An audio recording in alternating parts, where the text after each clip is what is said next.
여러분 안녕하세요. 찾아가는 새벽기도 시카고 예수사랑교회 조선영 목사입니다. 오늘도 변함없는 주님의 은혜와 평강이 저와 여러분의 삶의 종일 풍성하기를 기도합니다. 오늘 말씀은 열왕기상 6장 1절에서 7절까지 말씀입니다. 제가 읽어드리죠. 이스라엘 자손이 이집트 땅에서 나온 지 480년, 솔로몬이 이스라엘의 왕이 된 지 4년째 되는 해 15월 곧 둘째 달에 솔로몬은 주님의 성전을 짓기 시작하였다. 솔로몬 왕이 주님께 지어 바친 성전은 길이가 60자이고 너비가 20자이고 높이가 30자이다. 성전의 본당 앞에 있는 현관은 그 길이가 20자로서 그 본당의 너비가 똑같고 그 너비는 성전 본당 밖으로 10자를 더 달아냈다. 그리고 그는 성전 벽에다가 붙박이 창을 만들었는데 바깥쪽을 안쪽보다 좁게 만들었다. 그리고 그 사방에 골방을 만들었다. 성전의 벽, 곧 본당 양옆과 뒤로는 쭉 돌아가면서 3층으로 다락을 만들었다. 아래층에 있는 다락은 그 너비가 5자이고 가운데 층에 있는 다락은 그 너비가 6자이고 3층에 있는 다락은 그 너비가 7자이다. 이것은 성전 바깥으로 돌아가면서 턱을 내어서 골방의 석가래가 성전의 벽에 밟히지 않게 하였다. 돌은 채석장에서 잘 다듬어낸 것을 썼으므로 막상 성전을 지을 때에는 망치나 정 등 쇠로 만든 어떠한 연장 소리도 성전에서는 전혀 들리지 않았다. 아멘. 성경은 성전 건축의 시작 날짜를 솔로몬의 통치 기간과 관련해서뿐 아니라 출애굽 후 경과했던 그 시간과 관련해서도 기록하고 있습니다.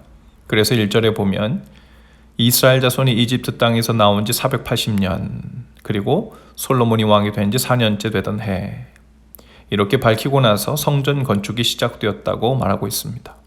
그 말은 성전 건축이 이스라엘의 민족의 탄생만큼이나 중요한 사건이었다는 것을 암시한다고 볼 수 있죠.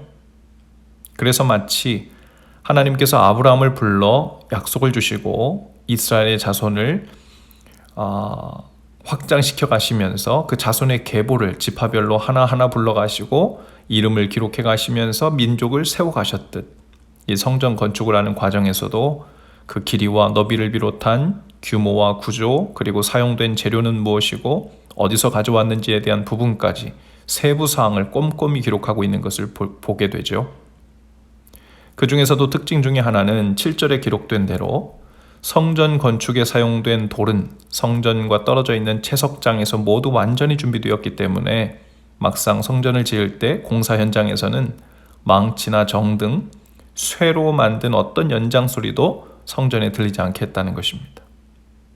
모든 돌들은 그 돌을 뜨는 장소에서 자르고 다듬고 새겨서 성전에서는 조립만 했다는 거죠.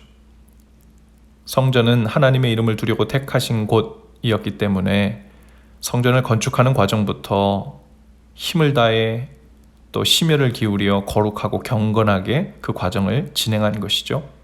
마치 감히 왕 앞에서 신하들이 큰 소리를 내지 않고 조심해서 발걸음을 하는 것과도 같았을 것입니다. 그러므로 거룩하신 하나님을 모신 성전된 우리들 안에서도 반드시 들리지 말아야 할 소리가 있고 들려야 할 소리가 있을 것입니다. 성전에서 싸우는 소리, 욕심내는 소리, 시기하고 험담하고 판단하고 정죄하고 자랑하는 소리 들리지 않아야 되겠죠. 그것은 마치 쇠로 바위를 깨는 소리보다도 훨씬 더 듣기 싫은 하나님의 표정을 찌푸리게 하는 그런 소리들일 것입니다. 대신에 사랑하는 소리, 용서하고 용납하는 소리, 겸손히 서로 경청하는 소리, 말씀을 읽고 찬양하는 소리, 기뻐하고 감사하는 소리들이 점점 더 크게 들리면 얼마나 좋을까요? 오늘 하나님의 성전된 우리의 삶에서 입술에서 또 마음에서 개미소리만큼 작아져 있는 소리는 무엇이고 또 정맞는 쇠소리처럼 우리의 삶을 뒤덮고 있는 소리는 무엇인지 돌아볼 수 있기를 바랍니다. 볼륨을 키워야 할 소리와 볼륨을 줄여야 할 소리를 잘 분별함으로 주님의 거룩한 성전으로 오늘도 복되고 아름답게 지어져 가는 날 되실 수 있기를 주님의 이름으로 축복합니다. 기도합시다.